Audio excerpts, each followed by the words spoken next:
Welcome, welcome, welcome from my humble second bedroom here in the Saucon Valley, part of the Lehigh Valley, in the Commonwealth of Pennsylvania, part of the United States, on this planet Earth. Oh my goodness, the only one we have third rock from the sun in the Terran solar system, part of the Milky Way galaxy. This is the Committee Effect Live Review for the 18th of August, 2024. It is a bit of a mess here.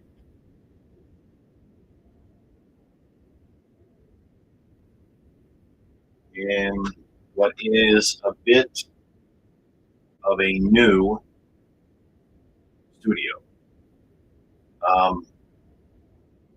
And there are things that simply are not working. And things that were working last night, but do not seem to be working.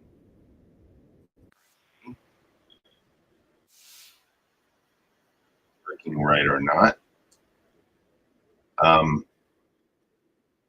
There's just a lot going wrong. And I just want to tell you what happened yesterday. George Dare, my friend, the least among his accomplishments, and technical producer of the program, came here yesterday, came to Kristen and I's house yesterday, and worked for, we worked for about 10 hours on trying to upgrade this computer to be able to do things that the other hosts can do. And none of it worked. And for 10 straight hours, basically, George did nothing but work. I was in and out because some of it were things that I simply had no idea what to do. I simply did not know what to do. And so I just tried to stay out of it, out of the way for some of it, tried to help where I could, um, contribute what I could contribute. And, I actually put some money into these upgrades and so on, and just almost none of it worked. And it's just interesting that some of the stuff has changed. The aspect of this camera has changed. The lighting doesn't seem to work the same anymore. I can't connect to GCPR at all. I am with you on 101. I'll get the business into the program here in just a minute. We think we fixed the phone. The office/studio is clean. It has a much better, the background is much nicer. Not that you can see all of it, because I can't fix why this camera is doing this thing sort of on its own. And we were, we just worked a really long, like a really long time on trying to get this working and get everything working, and it just isn't. And it is the reason why I really want to single out George in a very, very good way. And I mean that. I'm not just saying it. It's the God's honest truth. The man has the patience of Job, and he is just a much better man than I. Because by the time we got done working on all of this, I was ready to start throwing computers again, and then, smashing things, and it just wasn't pretty. And yet he remained calm and, collected, and just, it couldn't have been better. And it wasn't pretty. It really wasn't. And I just don't know. I gotta say, I just don't even know what's working and what's not working. So as you know, I'm going to kind of make a new habit of this. I hope maybe habit's the right word. I hope it's the right word, of just whenever we start a program, to just say to you, where are you? Where are you listening? How are you taking in the program? Where are you from? Drop us a quick first name, where you're listening from, things like that. Because especially today, because I just don't know exactly what's working and what isn't. So I hope that you'll be kind enough to do that. I'm still working on sharing of the program. I'm not going to kid you. This particular program will not be going to the Radio Hall of Fame. That I can guarantee you. Everything is just off. It's properly off. And I also wanted to let you know that George is not here currently because we are experiencing yet again a round of really, really bad thunderstorms going through the entire eastern half of Pennsylvania. We have had them here in the Lehigh Valley, and I don't know if we're done quite yet. We've been very lucky that we didn't lose power yet. I think that could still be a possibility. I hope not. It's certainly not my plan. But I hope that you'll hang in there with me. We're going to try to get through the program. I do have a migraine. I got a migraine as the day went along. But as you know, medicines are rations. You can only get your prescription so many times before the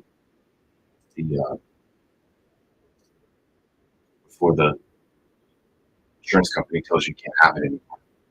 So that's where I'm at with that. You can only get it so often. Let's get through the business end of the program. It is 6:12 Eastern Daylight Time, and the Kennedy Effect is back with you live for August 18th, 2024. We're going to try to, throughout the program, make it a very simple program. We're going to take a look ahead at the Democratic National Convention coming up this week, starting tomorrow night. President Biden will be speaking, and we'll talk about that more throughout the program.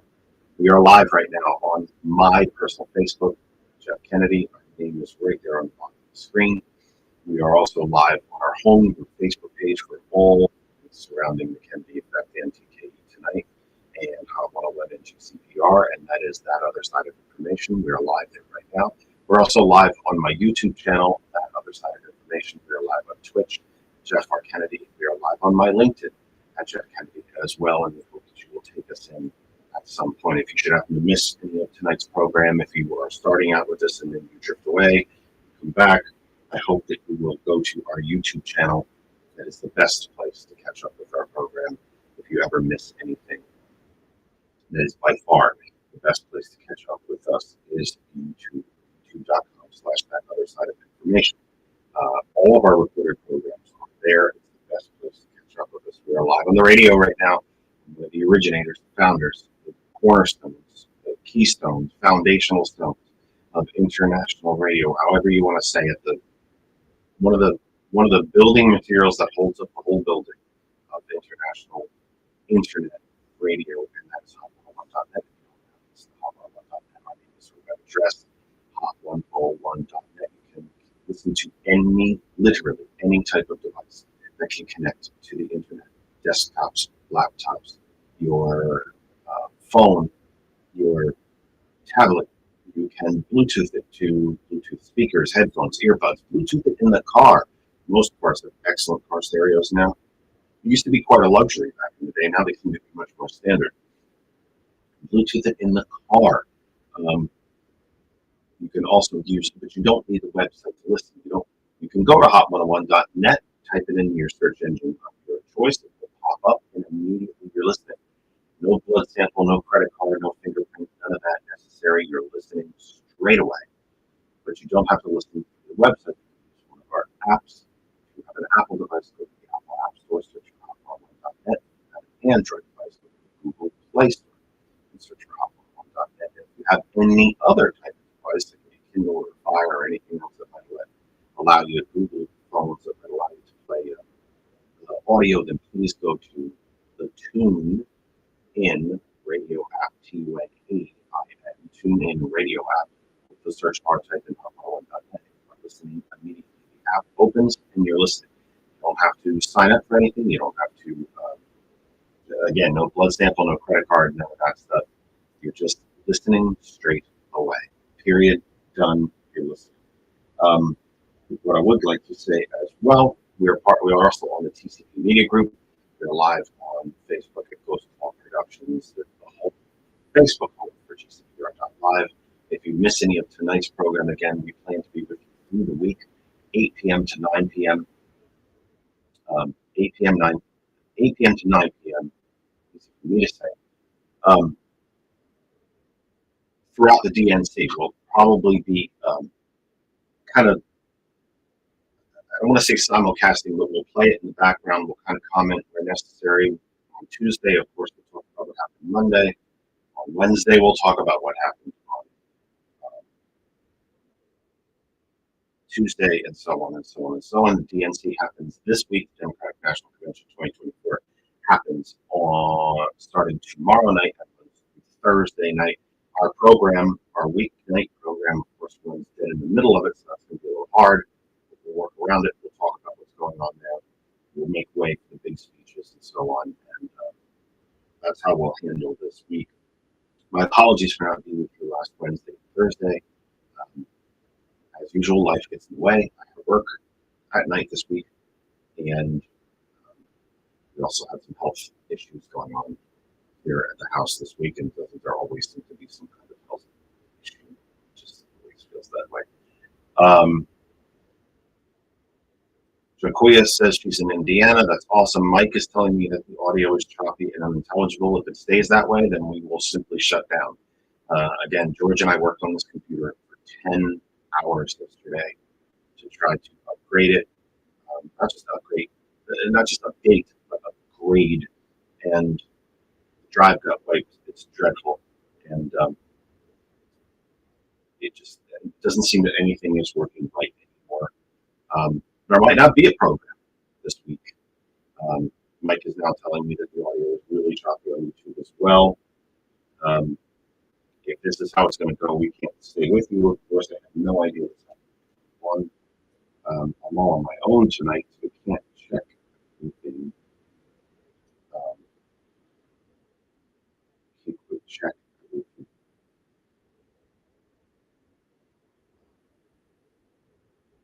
Trying to check out one. To find it.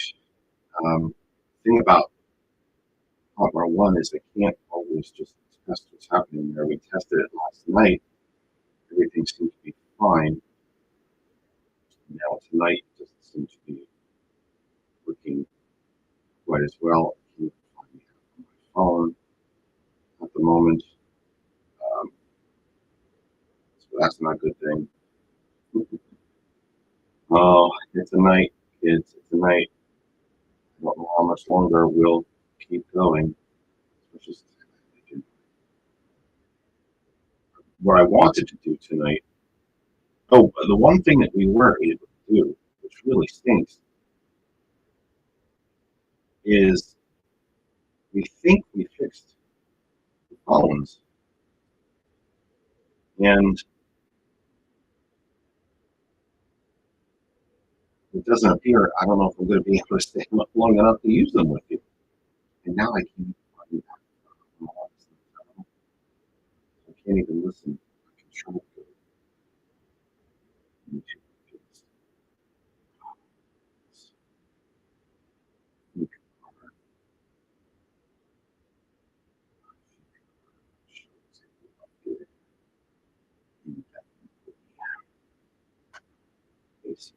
Figure out how we're doing here.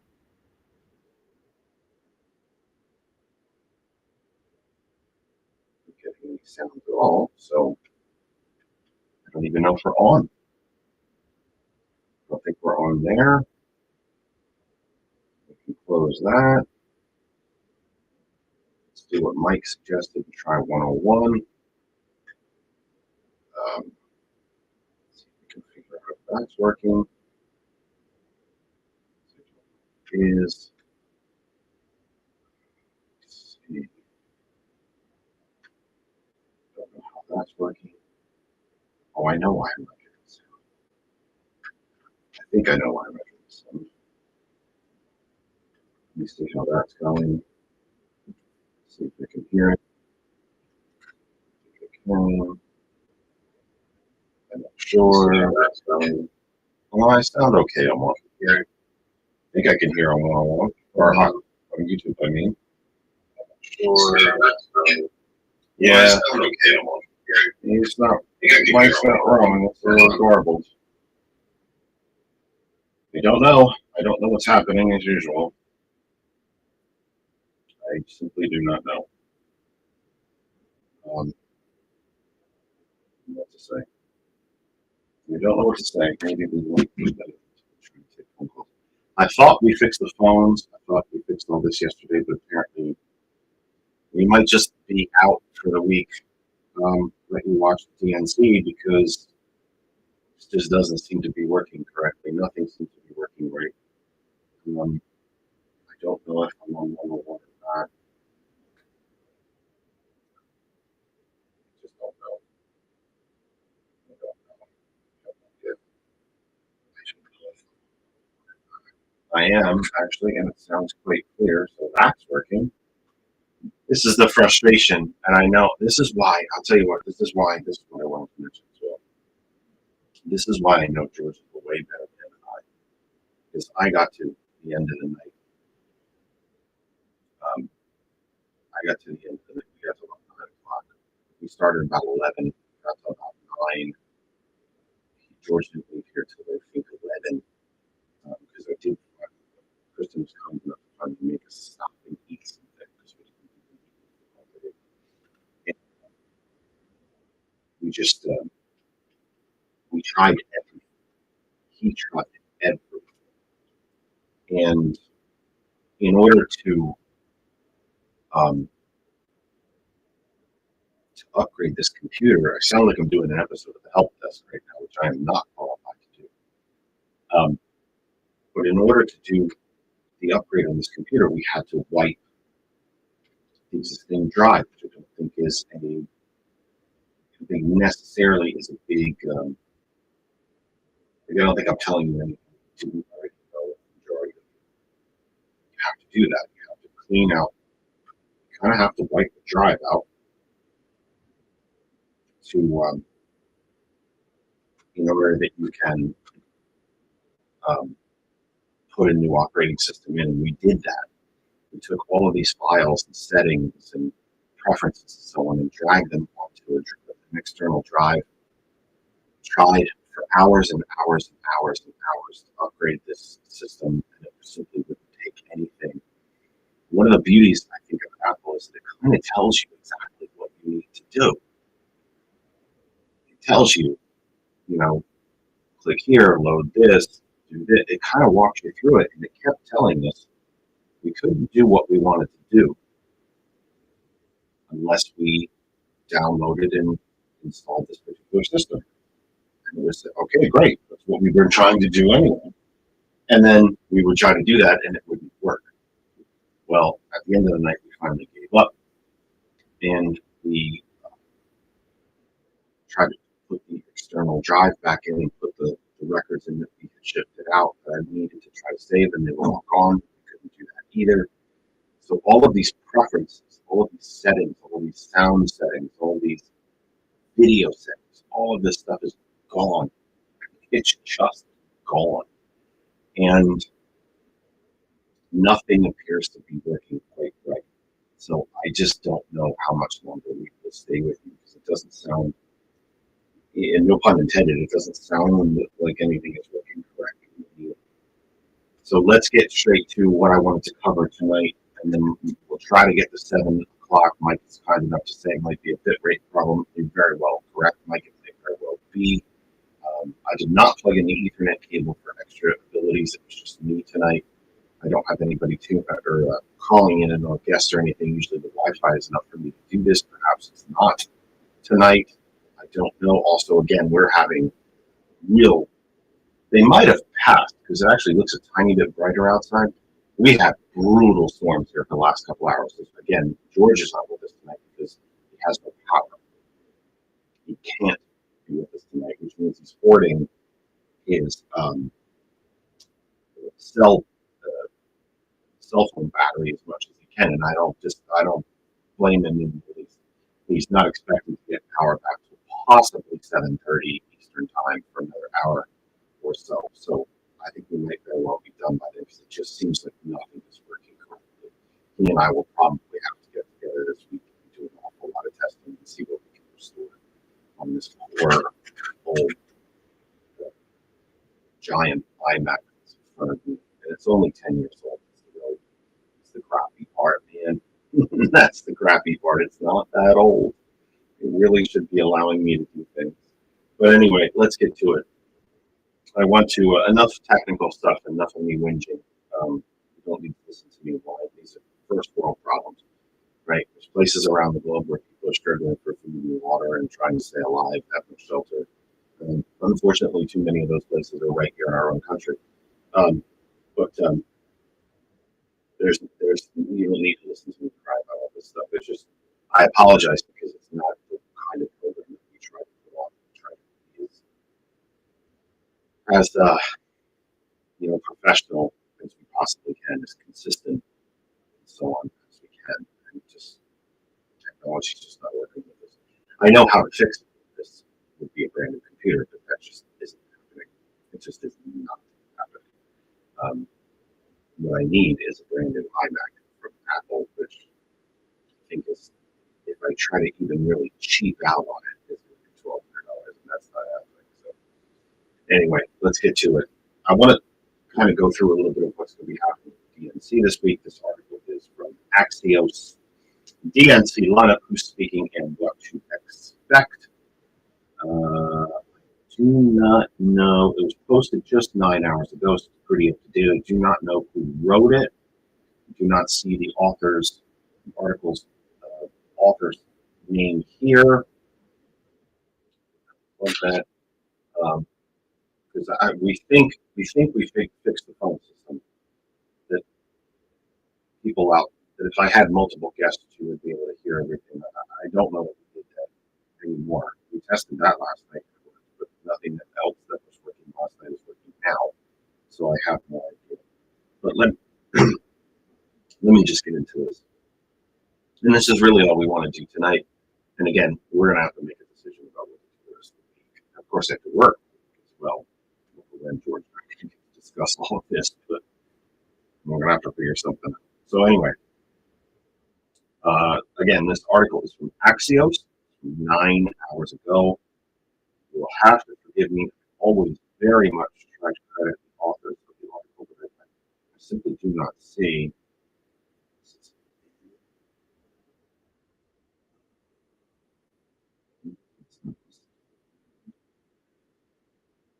I'm not sure who wrote the article, which stinks, because they deserve credit. I credit them if that means listed here. So here we are. This again is from Axios. The Democratic National Convention will open in Chicago on Monday. That is tomorrow. President Biden speaking in prime time as he passes the torch to Vice President Kamala Harris. Driving the news, convention organizers released night-by-night themes and speaker details on Sunday morning. I would obviously tell you why this article came out today.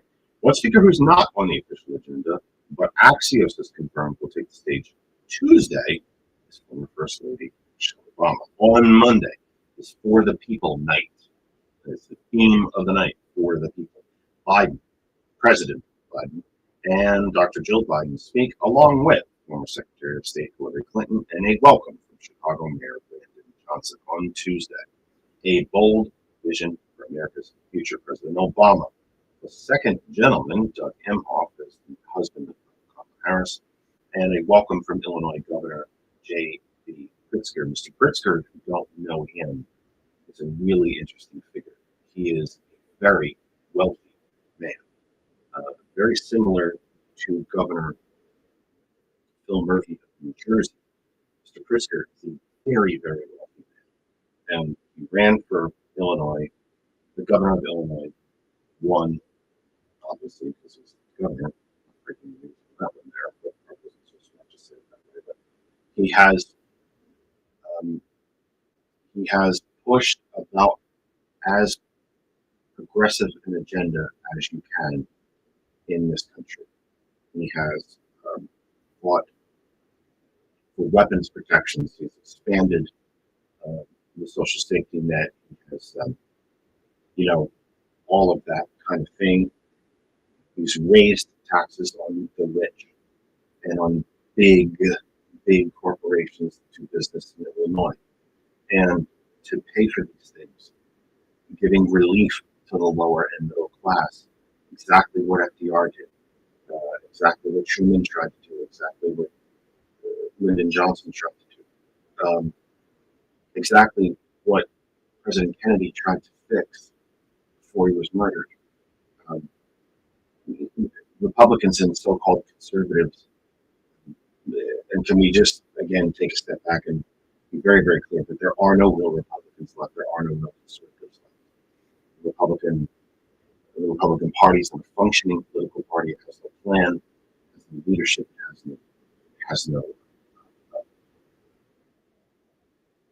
no vision, it has no leaders, it has none of that. But what it does have is billionaires, the billionaires that own it. And they have decided democracy is no longer necessary for them to obtain, hoard, extract billions and billions and billions, if not trillions of dollars from you, from me, from us. And how did they get that agenda put into place? They buy a political party. So they did. And they own it. The Republican Party is not a political party anymore. It's a corporation. It functions as such. The owners tell it what to do. And the workers, who are the elected officials and the party officials, institute what the owners tell them to do. It's just like a corporation. The owner of Coca-Cola tells the workers, make soda, bottle it, can it, sell it. So that's what they do, right? That's what is happening in Republican life.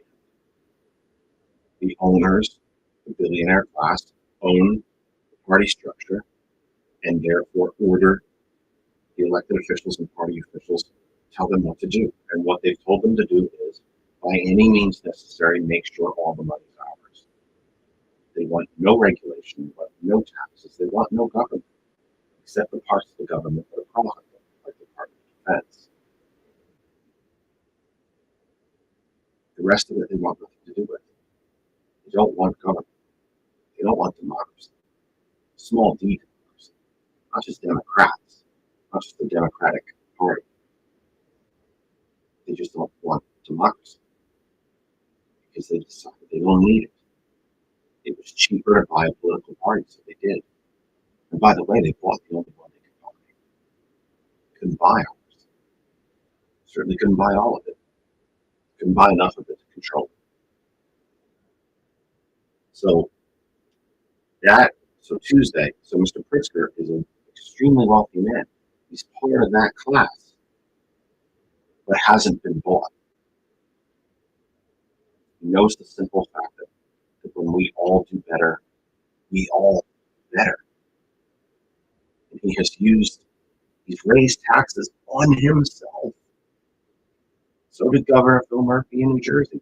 They raised taxes on themselves because they know they have the money. And they know that a progressive system works. A progressive tax system works.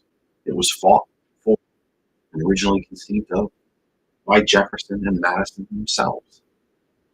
We know this works. Mike happens to mention, this is the first time I've listened to a quote-unquote radio show reading the subtitles. Third world stuff, man. What can I say? What can I say, Mike? Nothing's working right. I don't have anything. I don't have anything else to say. Nothing else is working right. I'm going to shut this machine down tonight and hope that some of the stuff either restores itself or some of the, when I boot it back up, those reports are full and everything is recognized the way it's supposed to be. I don't even know if the background noises that you've all become used to hearing during my program to keep the audio going, whether you can hear them, I can hear them in my head. I don't know if you can, but it's, hey, I don't know. Dan mentions, and Dan, thank you for being here. It's been a while, if I'm not mistaken. We love Michelle Obama, praying there isn't another quote, when they go low, we go high moment. Right, I can understand that. I actually argued on this program that no, when they go low, we don't go high. When they go low, we keep them down there. We bury them with their message. Not literally, and never, never, never, never, never, never, there's not enough nevers, never in a violent way. But we take their message and we bury them with it. We make them wear their message. We make them wear the truth. in that rambling mess of the quote-unquote press conference that Trump had from his Bedminster golf course. Again, why the media covers these things is beyond me. I mean, I kind of get, on one hand, I get it. He's the Republican nominee. There's only two people running for president. He's the one. He's, what's still, for some reason, regarded as a major political party, even though it isn't. I'm not sure why they cover these things and give him free press, but they do it. He set them for the corporations. I want corporations to make as much money as possible. I'm for the corporations. Well, he told you. He told you. He told you it would be communist if everyone in America got health care. That would be communism if we all had health care. He's telling you exactly who he is. So in reference to Dan's comment, we don't want another when they go low, we go high moment. I agree.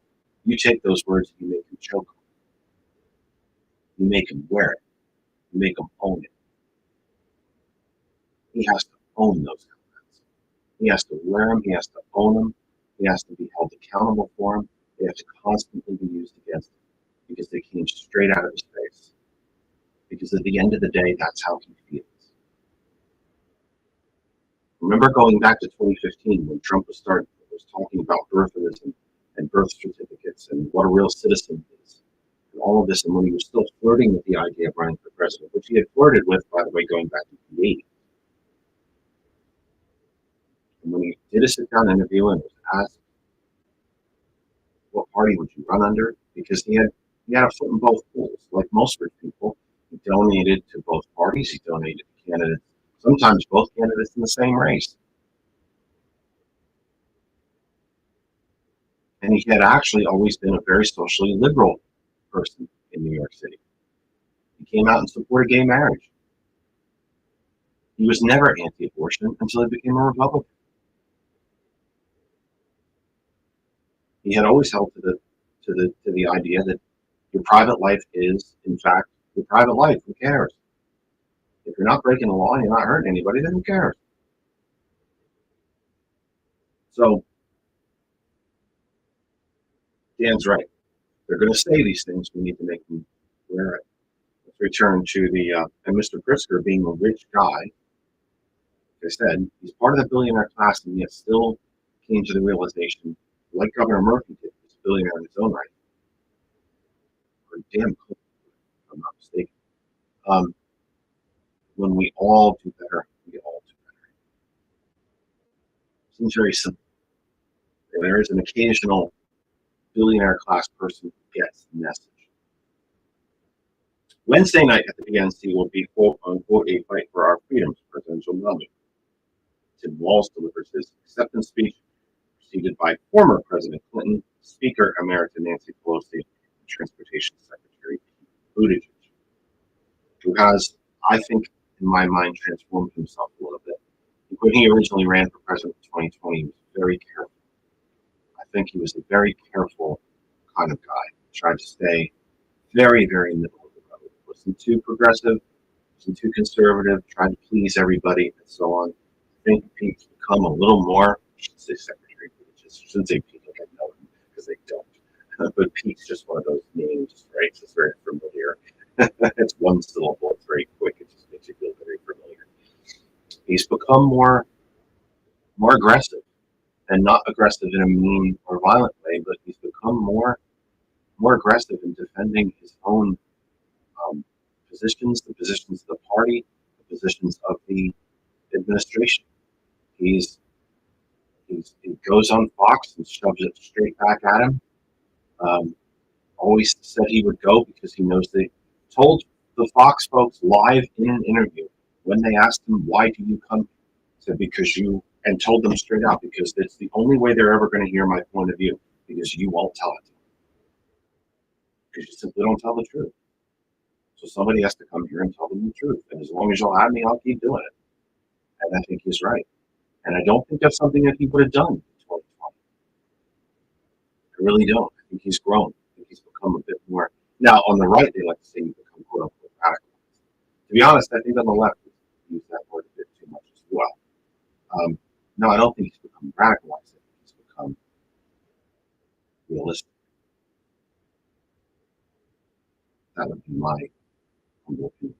And then, of course, on Thursday for our future night, Vice President Harris accepts the party's nomination and becomes and is the leading speaker of the night. Other things that will be happening through the week.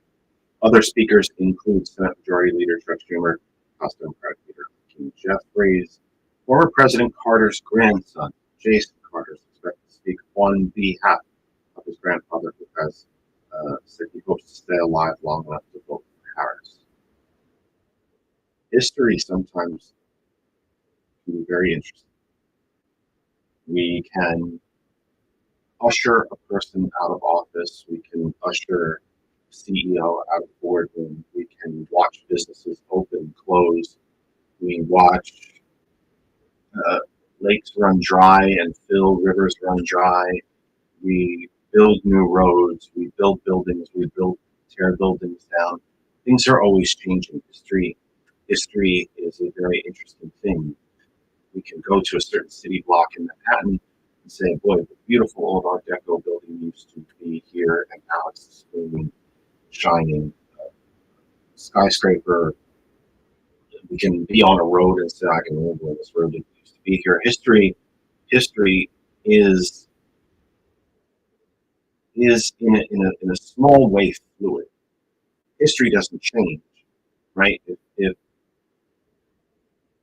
a hurricane hit Bermuda Saturday, yesterday, that's a fact. It is now history. The depth of the damage of that will continue to be filled in as time moves forward. And from that perspective, history can be a bit fluid. We learn things sometimes after the historical act itself. We don't always learn the why and the how of things until well after. So, and I happen to think President Carter is an excellent example of that. Here's one of the most truly decent human beings to ever hold office. Not just the presidency, but probably any office. Served in World War II, married to one woman his entire life, raised his kids, a farmer, devout Christian, and churchgoer, not a racist bone in his body, not an arrogant bone in his body, never super rich, did well, very comfortable. After his presidency, he built houses for veterans, for the homeless, an organization for humanity that has one of the most stellar reputations throughout the world, let alone just the United States, and one that will continue and has continued since he's no longer physically able to be part of it. Was out until he was in his 98, I think. 98 years old, still building homes. A man who every time he took a commercial flight somewhere with 2 Secret Service agents next to him would go through the cabin and shake the hand of every person in it. And President Carter did some things in his presidency that I didn't agree with. He never should have deregulated the airlines. Never. He also put solar panels on the White House. He's a man who in 1977, I think is when he gave the speech, said, we know how to be completely devoid, how to completely break our addiction to fossil fuels. We know how to do it. Already in 1977, we could do it. Wind power, solar power, tidal, water power. And that the whole country needs to become electric. That everything that we do is on electricity. We will generate that electricity through sun, wind, and tidal, and geothermal. It's not. Wasn't the mistake. The very first thing that Reagan did when he entered the White House was to have the solar panels removed, because he was supported by big oil and the fossil fuel industry in this country. Jimmy Carter was perceived as weak. He was a tree hugger. He was actually kind of conservative. for a Democrat, even in that day, by deregulating the airlines, which is what they wanted, by the way. Again, regulations are protections. They wanted to be deregulated so they could merge, limit the number of airlines that actually existed, and of course, make more money those prices. That's exactly what happened from that. He did say later on that it was probably a mistake for doing that. But, and we know that the hostages were kept in Iran. We know now, this is what I say, that history sometimes is fluid. To find out things after the historical fact. But the hostages were not released. With everything that President Carter tried to do to get them released, the Iranian hostages were not released because the Reagan campaign made a deal with them that if they held them through the election, they would sell them and give them a bunch of weapons. So exactly what they did. They got the money they got for those weapons they used by selling drugs in the streets of the United States. It's Iran-Contra affair. But I think history can also cast an eye backward and see things with a clarity that we often do not have in our present, in our current time. And it's my belief that history will continue to look very, very good upon President Carter. That his presidency was overall a success. And that what went wrong in his presidency was a bit out of his control. They may have known, federal government, the CIA at the time may have known that the Reagan campaign had worked out a deal with Iran to hold the hostages. President Carter never made it public. I don't know that he knew it. My guess is he probably did. He could have made a hell of a campaign issue out of it. Could have destroyed Reagan with it. But he didn't. Then again, looking back on Reaganism, I wish he would have.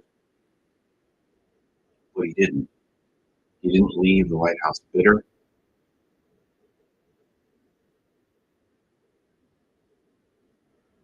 You know, the oil crisis of the day, and remember Nixon suffered one of those as well, because the Saudis simply cut off the supply, which wasn't Carter's fault. He didn't control what the Saudis were doing or not. But I think history has looked back on the man. I think they've looked back on his presidency and softened their view of it, but they've also looked back on the man himself and realized this is one of the truly decent human beings, or arguably one of the finest human beings ever to hold the office. And certainly history continues to kind of look better on him. And I'm glad that his grandson will be speaking. I don't know if his grandson is involved in politics or not, but it seems to me that that's a family legacy that should have continued. Just that decency, just that absolute, just sheer decency. We could use an awful lot of that decency. Sneak peek part, the stairs at the delegate entrance will say, "History is in your hands." A quote from Biden's Oval Office address in July 24. As delegates arrive on Monday ahead of Biden's speech, digital signage in the United Center will say, "History is in your hands," and spread the faith. Because after all, faith is not owned by Republicans. Veterans in the military are not owned by Republicans. Captain America, the Marvel, we can't see it today because the camera's all screwed up on me. That's why I look at them almost 3D. It looks like I'm coming right at you. Captain America, the Punisher are not owned by Republicans. The military is not owned by Republicans. The flag is not. The cross is not. Faith in religion is not. And neither is patriotism. So when President Biden said, "Keep the faith," he's right. He's really right. He's very, very correct. What to know about the Democratic National Convention? Another Axios article. This time, well, that's the illustrations. It's the April Rubin. Thank you, goodness. They actually put the author was April Rubin. Thousands of Democrats will be honed in on their party's 2024 election agenda. The Democratic National Convention starting Monday in Chicago. Why it matters. The Democratic presidential ticket is already locked in. Now the party will be expected to provide a clearer platform in what's typically a TV-friendly, positive display of energy. Vice President Kamala Harris and her VP nominee, Minister Governor Tim Walz, as is tradition, expected to be the prime speakers of final and penultimate nights convention. Respectively, Democrats will come together, build on our progress, lay out what's at stake in this election, and unite under shared values of freedom, of democracy, and freedom, the DNC said. The convention came together on an unusually truncated timeline following President Biden's withdrawal from the race in late July and Harris's quick surge to the nomination. I think I heard Tom Hartman speculate about this earlier this week. I think we might be on to something in this country. The fact that Vice President Harris, now all of the infrastructure was already in place: campaign, staff, senior staff, money, offices, and so on and so on and so on. A lot of that was already in place.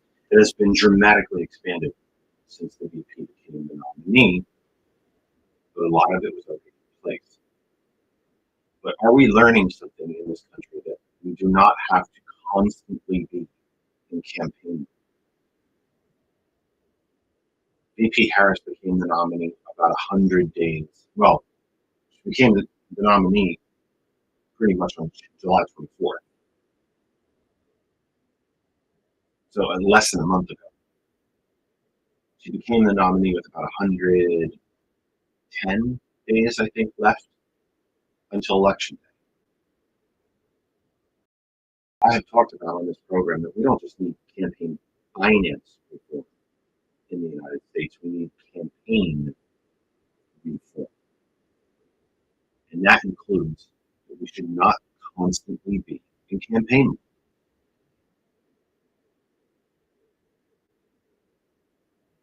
About midnight Eastern, well, I should say when all polls closed in this country, specifically the lower 48,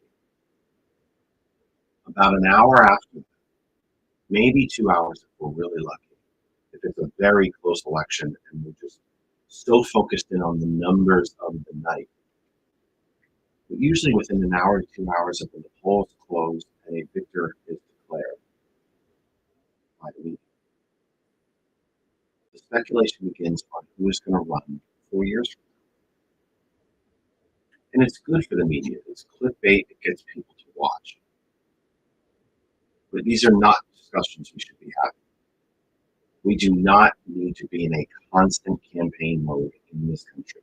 And cable news is, sadly, as is talk radio, the rise of right-wing talk radio especially. But, Citizens United has contributed to this. Cable news has contributed to this. There's a lot of the internet has. We do not have to be in a constant state of campaigning. In January of 2025, whoever wins the presidency, Harris or Trump, you will start to see presidential candidates travel to New Hampshire and Iowa. If not late November, early December of 2024, you're going to start to see the Ted Cruz's. If Harris should win, you're going to start to see the Marco Rubio's, Ted Cruz's, Rick Scott's, Josh Hawley's of the world, Jim Jordan. You're going to start to see those folks making what they'll call listening tours, or just happened to be here in Iowa because I wanted some good barbecue and thought I'd have a campaign rally. It'll start in January of 25, if not soon. And if Trump should win, you'll see it from Democrats as well. You'll see Cory Booker and Josh Shapiro and Gretchen Whitmer. They'll start. I think, it is my sincere belief, that the rapidity, the almost ease, the lack of panic with which the Democratic Party has handled this, and that a full presidential campaign has been in swing within 110 days of Election Day, should be a lesson to all of us. We don't need the constant campaign. The campaign reform should not just be campaign finance reform, but that campaign reform should reflect that. There's simply no campaigning. The way they do it in the UK is there is no campaigning, none, zero, until 6 weeks before an election day. That's when you start to see signs, when you can have rallies, when you can have purely campaign stops. Members of Parliament, of course, can do town halls. They have local offices for constituents to come visit.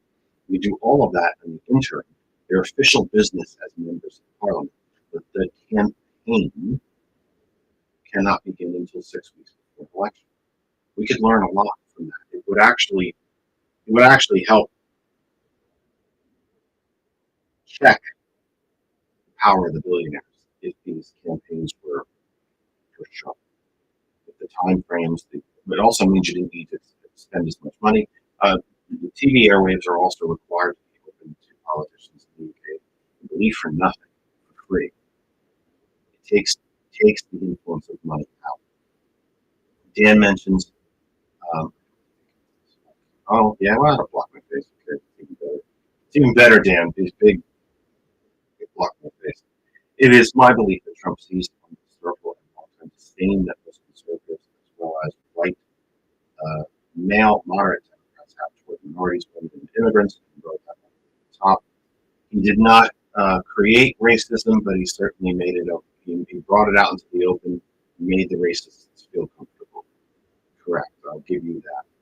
And with that being the rallying cry, driving force behind today's Republican Party, survival of our democracy. Interesting that in democracy with a capital D is somewhat correct. Small d democracy and survival of the Democratic Party, by the way, because Republicans have talked about concentration camps, work camps, mass deportations, if not the outright slaughter of Democrats, is literally going to come down to our morals, empathy, and compassion for fellow Americans, and how far below or above the 50% mark our very divided electorate truly lays. The only real end, I think, to Trumpism comes two ways. One, his passing, and I'm not praying for that. I'm not hoping for it. I hope he goes peacefully, naturally, surrounded by family and people who actually love him. Although I think that number's quite small. I hope that that's how it is. I would wish that for everyone. I don't. Assassination attempt on him was profoundly un-American. But what I would say is, his cult only passes. It only moves. It only fades in two ways. Either he passes away, or he takes a massive beating in this election. And I don't mean physical. I mean not just lose the election, but lose it really badly. And that Republicans up and down the ticket, from dog catcher to Trump, lose and lose big. Even that is not going to be completely necessary or completely achievable. Dan says our evenly directed electorate. Evenly directed depends on how you look at it. If you look at national and statewide elections, Democrats always do better than Republicans. Republicans have complete control of the Wisconsin legislature, both houses of it, even though Democrats routinely get millions more votes because the state is so bad at gerrymandering. The only reason Republicans have control of House of Representatives in Washington right now is because 10 districts were gerrymandered in the 2022 election from Democratic to Republican. Republicans won those seats and became the majority. Some of those districts have since been redrawn. Republicans have lost all of those races. And the majority now, I think, is down to 6 votes. It might even be 4.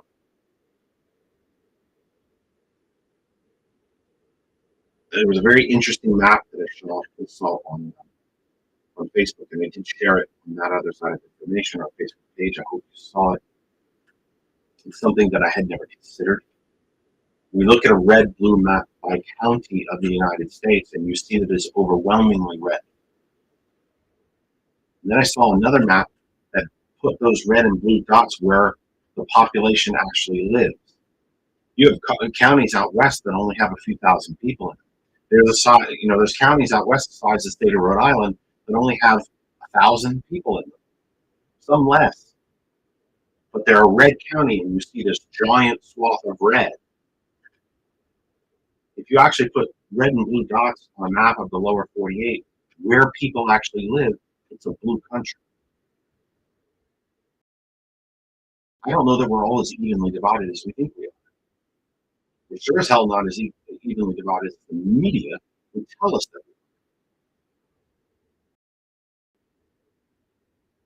we are. There was a woman on the weekend on MSNBC. No, she was on the radio. I take that back. I'm very sorry. She was on the radio with Dean Obeidallah, progressive channel on Sirius XM, channel 127. And she was the national chair of Republicans for Harris. And she wasn't just going through the motions in talking about why she had created this group, why other Republican current and former elected officials were joining this group and actively working for it. She spoke about Vice President Harris with a passion, all the time saying, I don't agree with her on a lot of policies, but I agree that the nation should not be torn asunder, to borrow a phrase from Abraham Lincoln, because she believes in democracy. She believes in America. She believes in the United States, that we should be able to continue to vote, that we should have a small d democracy. She doesn't necessarily agree with Vice President Harris on economic policy, foreign policy. She agrees that the American experiment should not end. She agrees that billionaires should not run everything. I'm not sure sometimes that we are as divided as we're told that we are. 7:04 Eastern Time, we've entered the second hour. I honestly do not know how much longer I can go because I've been pounding migraine headache.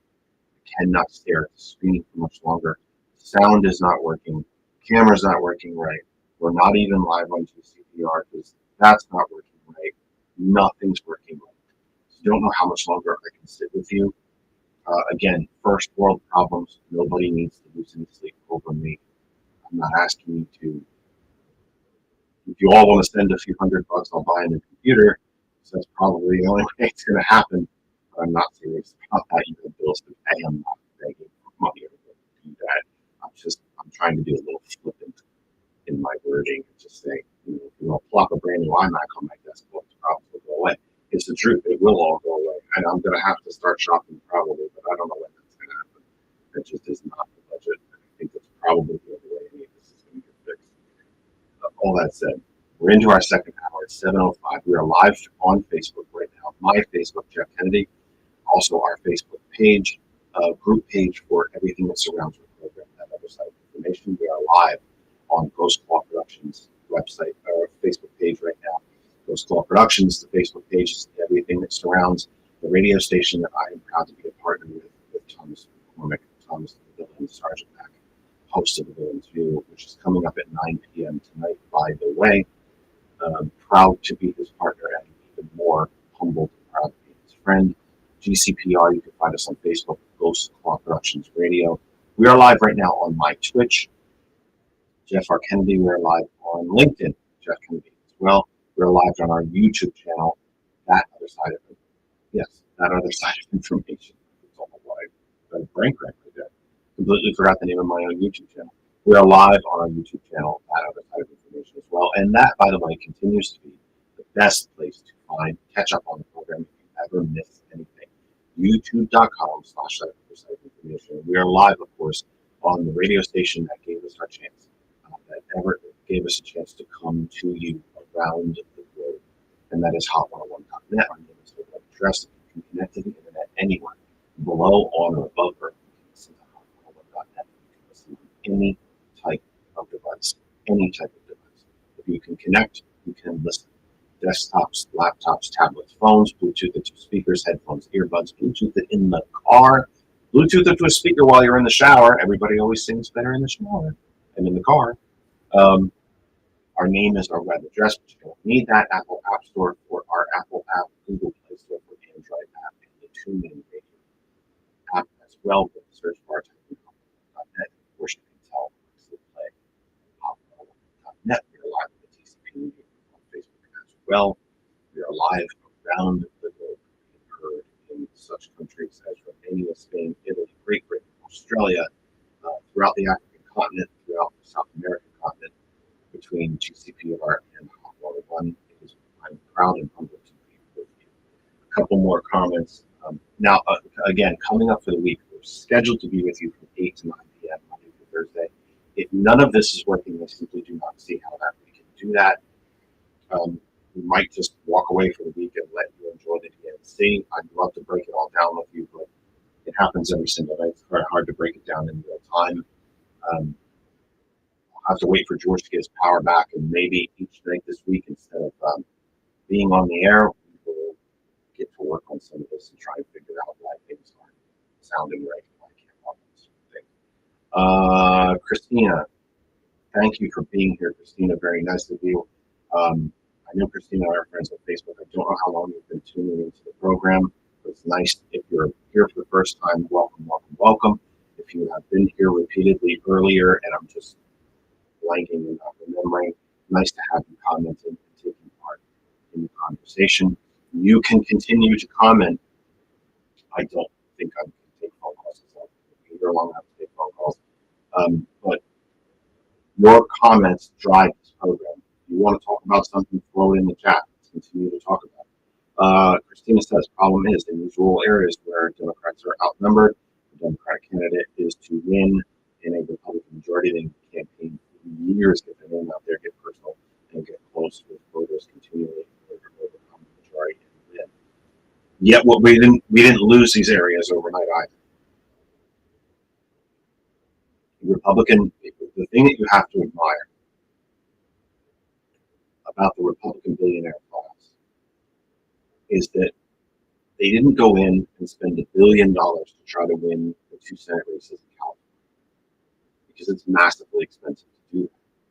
You go to New York, go to Connecticut, go to Washington or Oregon. They went into these very low populated rural states like Wyoming and Idaho and Montana and the Dakotas. And they went to the old Confederacy, which I think is actually still the Confederacy.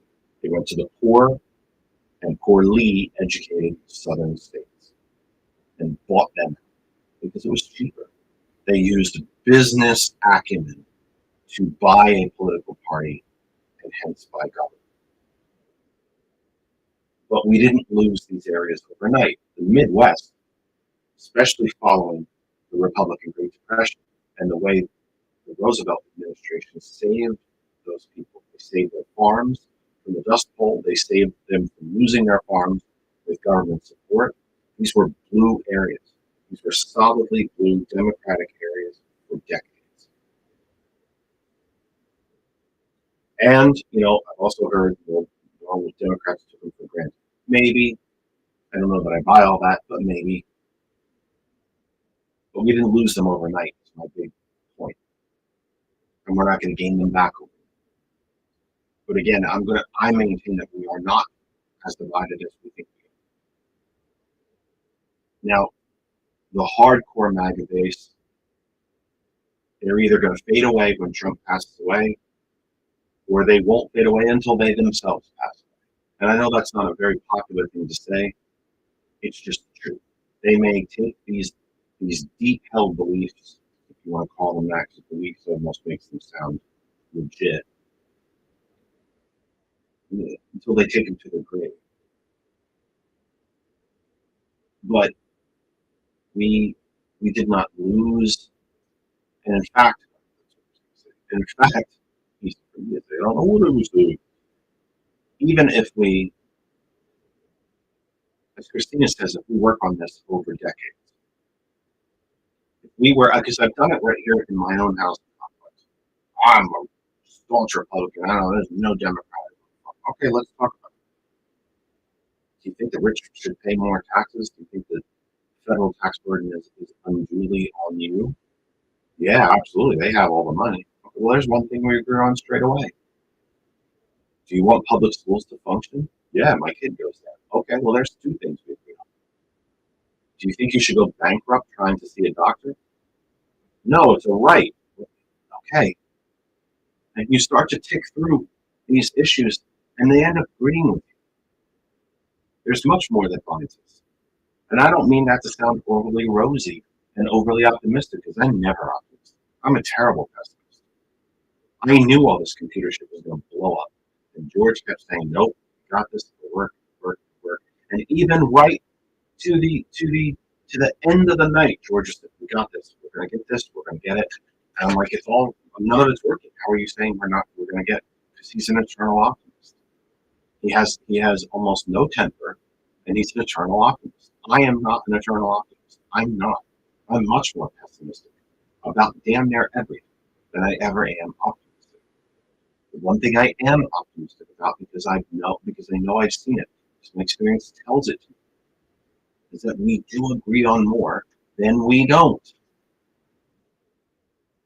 90+% of NRA members believe in universal background checks.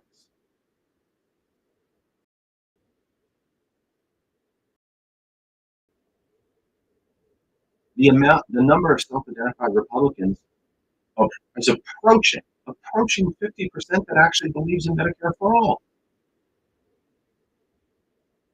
So we didn't lose these territories overnight. We're not going to get them back. Christina's right. Sometimes it takes multiple election cycles for a candidate to build up enough name recognition, to build up enough donor base, have enough money. Because one thing Republicans have is money. They always have money. Always. They are a well-paid corporation. Any Republican incumbent, no matter how much they're hated by their own people, always has 10 times the money a Democratic challenger has. Some Republican challengers, a good number of them, have more money than Democratic incumbents. We didn't lose these territories overnight. We're not going to get them back. But I also don't think that means we can't try, or that we will never win them back. We must try. As much as I was dismayed when Howard Dean left as chair of the DNC and became a major stockholder and board member of a healthcare company, in other words, he got paid out. When he became the chair of the Democratic National Committee, he said, we're going to have a 50-state strategy. We're going to fight every single last election. Again, from dog catcher to president, we will have a candidate in every race, and we will fight in every race. And it was working. We were winning in areas we had not won in since the 60s. And when he left, strategy went with it. The Obama campaign is always credited as being the first digital campaign. The creators of quote-unquote micro-targeting, where they literally could target down to each individual voter. And much of that went away with them when they were done.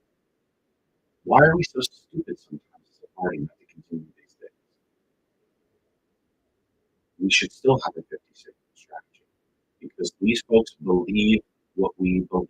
They just get told over and over and over again. There are sections of this country, by the way, where the only news cable network you can get is Fox.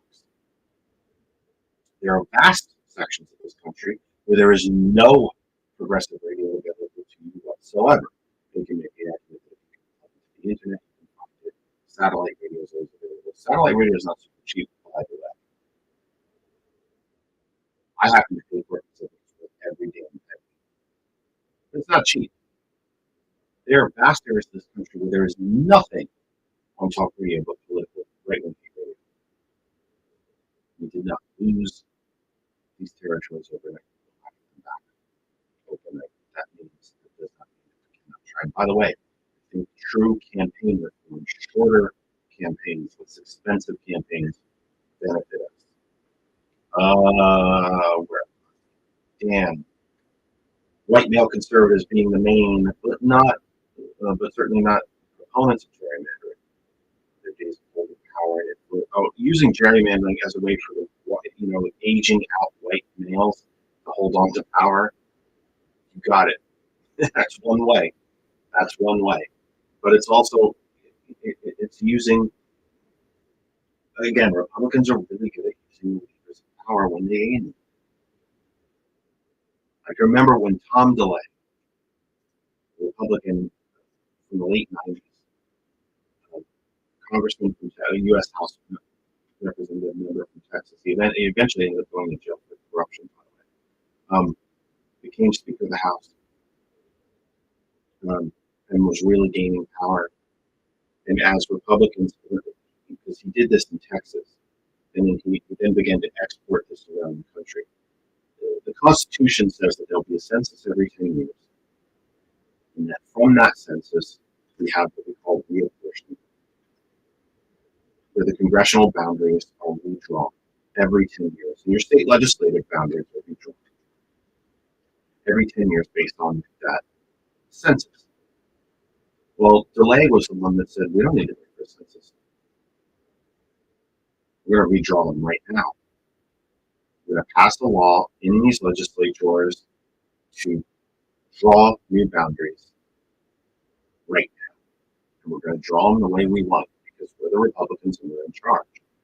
So we're going to draw them to keep us in power. Texas is now a perpetually red state, even though Democrats get more votes statewide than Republicans, because the map is now so gerrymandered and so set, most of the incumbents don't even need to run campaigns. Wisconsin is the same way. North Carolina, the same way, although North Carolina just had their gerrymandered congressional map thrown out.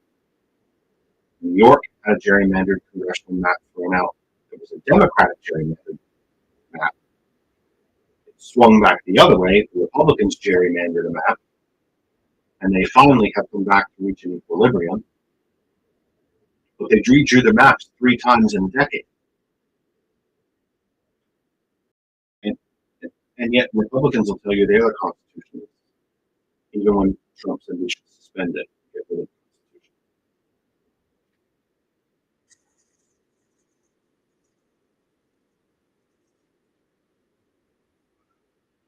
the Constitution.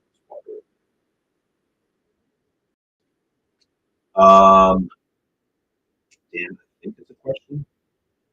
Do you believe that black men, non-Christians, immigrants, women, gays, etc., are equal and should share all of the same rights and freedoms as you? And that answer, whether it is spoken law or not, is a resounding no. And I fully agree that we are united before Christ, but all that must be conservative. Oh, you're speaking from Jesus, James, hear the crap out of me there. Dan speaking from a conservative voice, kind of putting his head into a so-called conservative body, if you will, kind of pushing back on the idea that there's more that we agree on, that there's more that unites us than divides us. Well, I also told you, I think there's 30 to 40% of the country that will die hard MAGA cult. That they're not going to change until they die. And I've also used repeatedly the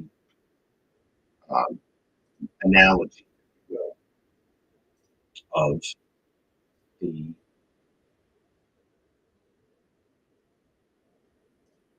the Israelites wandering the desert.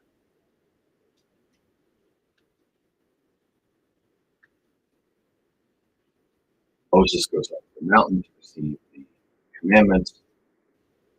While he is gone, the Israelites panic that he's dead, never coming back. They build a golden calf. They begin to eat all of the food. They party. They drink all the wine. They have a hell of a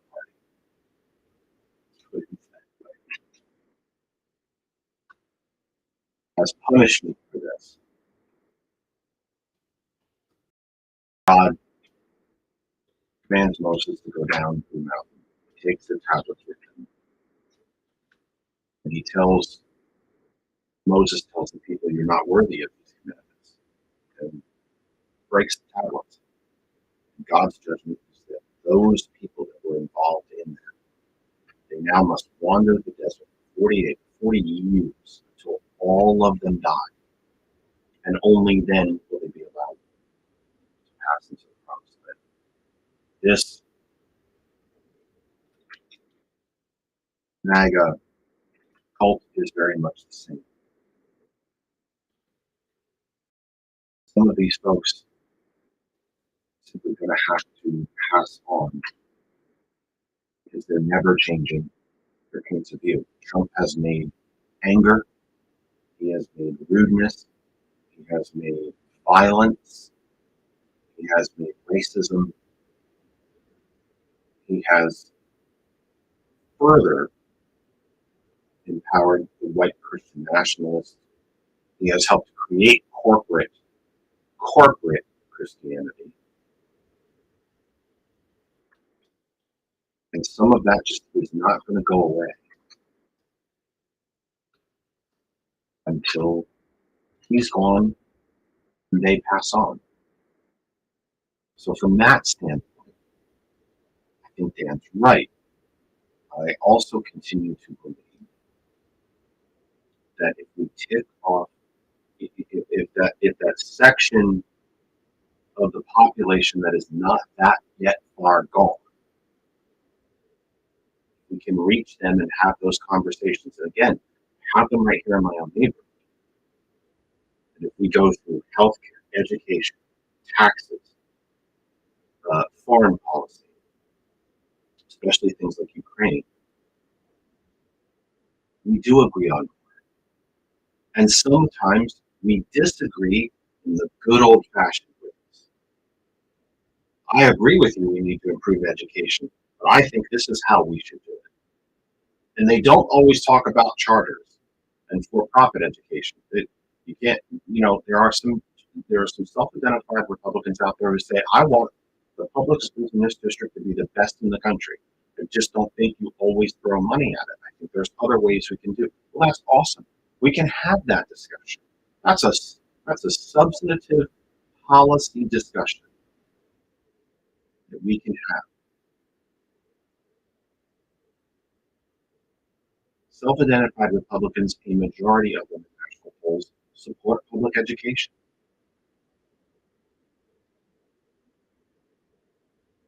They support higher taxes on billionaires. They support higher corporate taxes.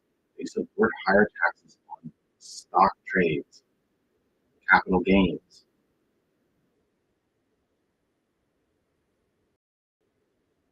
Now, Dan's right. You can't approach any of these people if they have all the glorious made in China Trump garb you can possibly have.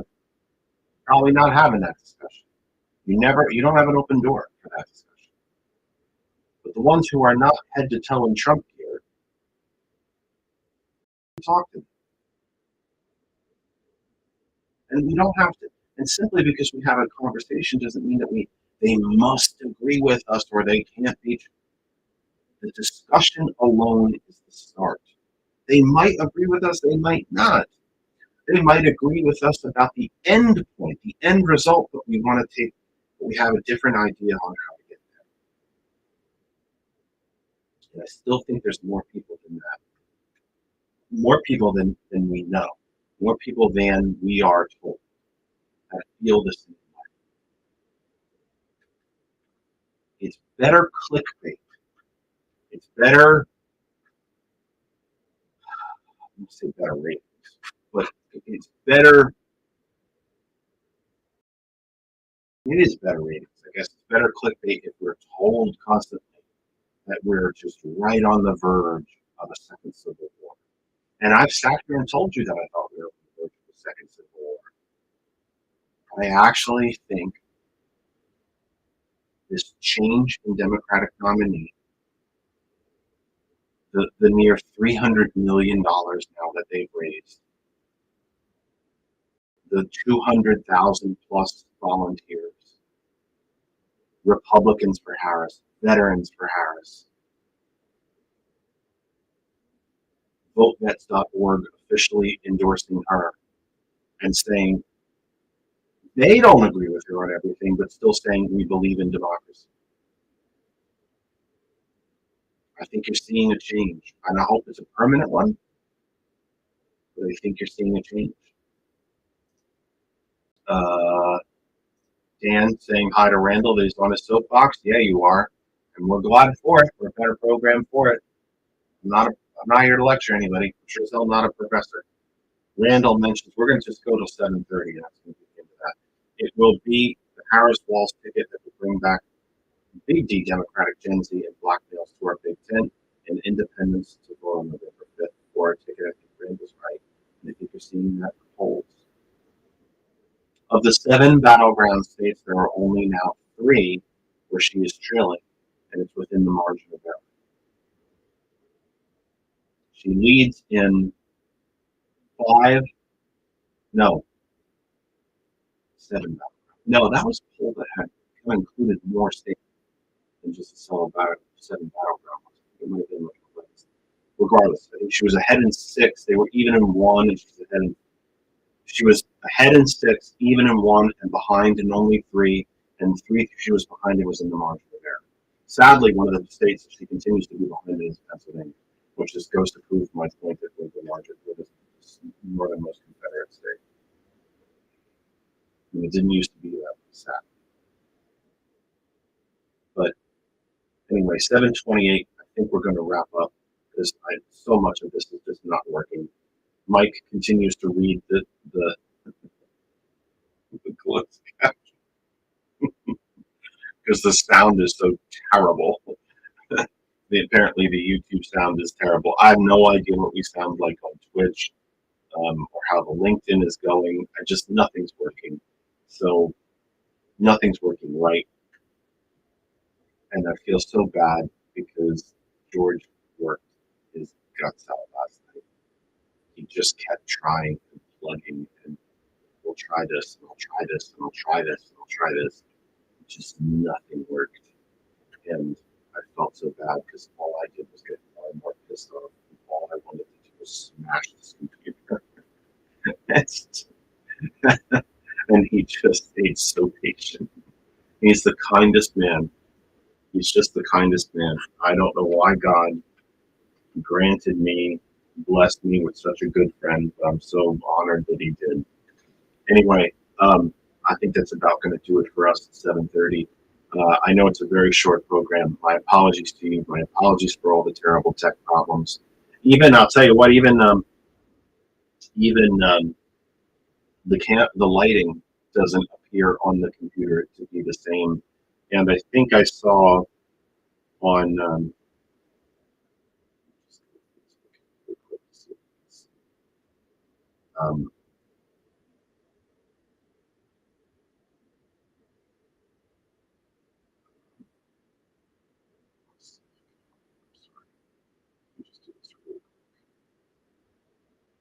yeah, I mean, it looks so dark. I don't understand. That didn't happen before we started all this. I don't know, man. I don't know. But anyway, I know Mike Jackson, actually sent some IT ideas to George. Maybe you have some ideas. I don't know, mate. But nothing's going right since we tried to do all these upgrades. I think the computer might be irreparably damaged from it. Literally might be damaged from it. Like nothing went right. But I don't know. We'll continue to try to slug it out. I wish I could tell you exactly what we're going to do the rest of the week. My gut feeling is that I don't know how I can do this program the rest of the week because I can't connect to some things and the sound is off from all the others. But we'll somehow try to figure it out. And I love you all. I thank you. I thank you for being. Yeah, Mike is saying that 101.net is normal. That's right. We're not on 101.net during the week. There are DJs who have that time slot. We can't take that from them. So if I can't connect to GCPR, we can't do that. If the Facebook audio sucks, if the YouTube audio sucks, we can't do that. I don't know what else to say.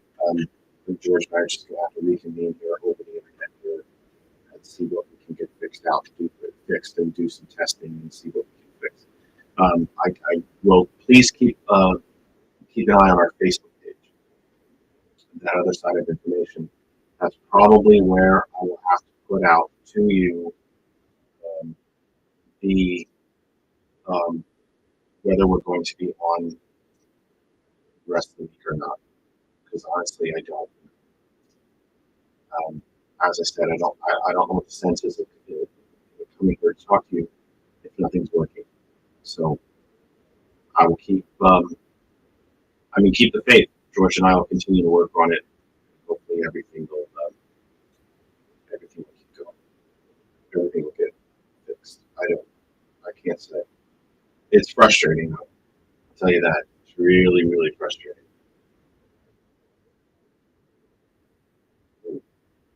Sorry.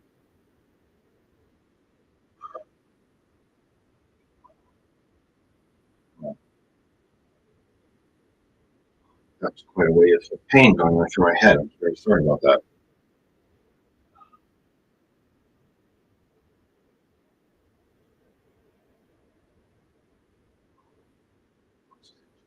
That was a hell of a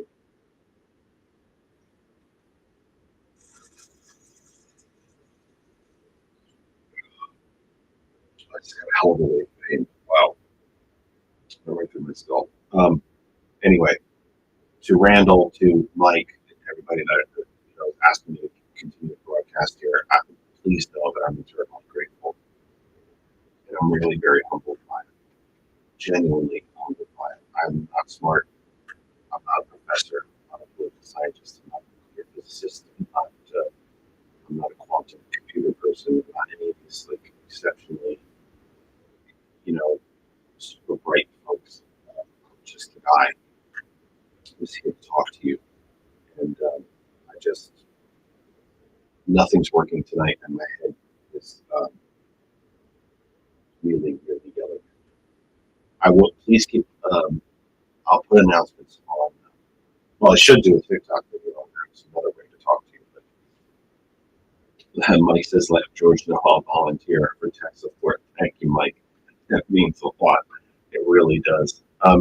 I'll tell you, the really frustrating thing about the computer problems is that you try to do the right thing, and it just blows up in your face. And, here this glorious, large, stunningly beautiful screen on this Mac is telling George, yeah, just download this and you're good.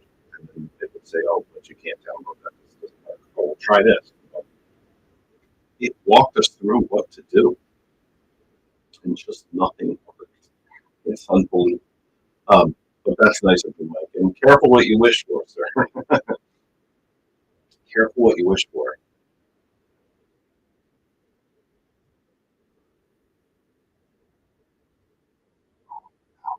Careful what you wish for. It might just come knocking. Dan says, thanks for being. No, Dan, thank you, sir, for being here. We can't do it without you. I say that all the time. There's no show if none of you are listening or watching.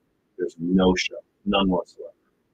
So please stick with us.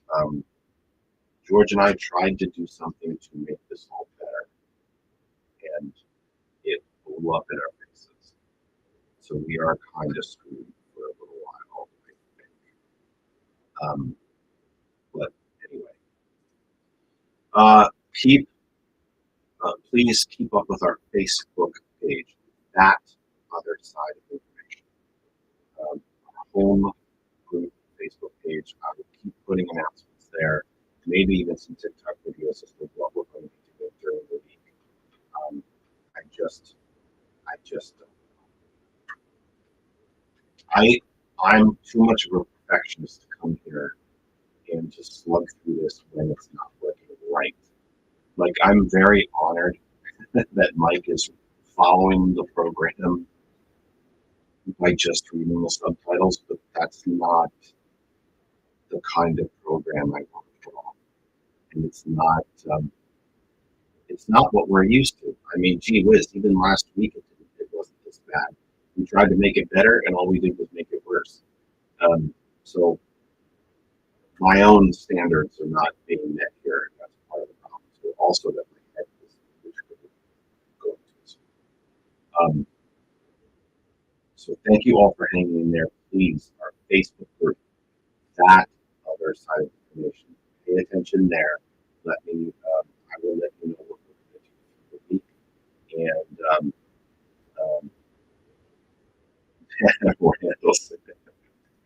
Randall says if he was a conspiracy, he'd say that it was Trump that did this to my computer. There is a story, though, that we skipped last week that we missed it because we weren't on the air, that both the FBI reports that there were serious foreign hacking attacks on both the Republican National Committee, Democratic National Committee, Trump campaign, and when it was still the Biden campaign. We're done on both. We're done on all four. Serious, legit, actual hacking attempts. The Trump campaign, I think, was eventually hacked. I don't think any of the other entities were. But it's interesting that you brought that up. And yeah, look, I'm not that important to him for him to try to remotely sabotage my computer. And to Donna, if you're still listening, Donna, I find that clean. It's all clean. It's all clean. And I'll let you see. You might remember that behind me there used to be like a bit of blue wall on either side of the background. Well, George and I were able to complete, we now have a complete back wall background. I'm moving computer. So we now have a complete back wall background. Now, if the camera was still working the way it was last week, and it would give you the appearance that it was about another foot away from me, you would be able to see this glorious new background behind us, but that isn't working either. When the camera got unplugged from the iMac and we plugged it back in, all of the aspect and ratios changed. And this iMac doesn't even recognize that this camera exists, so I can't fix anything. So that's how it's going. It just isn't my standard. It just isn't. It was working better before we tried this. And I think ultimately the answer is going to have to be your computer. I don't have $2,000. So that's that. Please pay attention to the Facebook page. We'll let you know each day what we're doing. I think what's going to happen is that George and I are going to have to just do a lot of online work and try to fix some of this. Mike has come to mention I get better and close up. No, I do not. No, I do not. This is a face made for radio. Make no mistake. For everybody at GCPR, and the Villain's View, by the way, is coming up at 9 p.m. 9 p.m. Eastern Time. GCPR, Ghost Walk Productions Radio, The Villain's View, 9 p.m. tonight. Sound of Coffee, 8 a.m. tomorrow morning. For everybody at GCPR, that would be Thomas McCormick, Gambit Gilbert, Lisa, Gretchen, Pastor Best, Ben, Brett, George, everybody at GCPR. I'll think of that. And more shows coming, by the way, for everybody at hot11.net. And again, make no mistake, we would not be here without them. That's why we continue to be on here on Sundays. They gave us a chance. They're our first radio home. There are more radio homes for this program coming, but they are our first home, and we will always be loyal and happy and blessed to have that to be part of the hot11.net radio family. So for everyone at hot11.net, that's DJ Lex, DJ Earl, Waterboy, everybody else at hot11.net should be listening to it. There's a lot of time in a day. You can listen to GCPR and listen to Hot 101. There's plenty of hours in a day. For everybody that surrounds the Kennedy Effect, that's Lynn and George Dare, April Riddick, Kristen, Daisy Dog Downstairs. I'm Jim Kennedy. Tonight, please take care of yourselves and each other, and please stay tuned to the Facebook page. That other side of information will let you know what DNC starts tomorrow with President Biden. Watch it everywhere. PBS, all the news channels. I happen to think PBS is a really nice place to take in the convention. Talk about completely unbiased coverage. That's a place to get it. C-SPAN is another place to get it without hosts. They just show you everything that happens. You see every speaker in its entirety, in their entirety. I should say its entirety, their entirety. But please watch. Please watch. Please watch the DNC. Be informed. Again, keep an eye on the Facebook page. We'll let you know what's happening. Until then, take care of yourselves. Thanks for being patient with me and us. And we love you. We'll be here. We'll be back. Sergeant Mac, Villains View at 9 o'clock. Sound of Coffee, 8 o'clock tomorrow morning. Stay tuned. Thanks so much.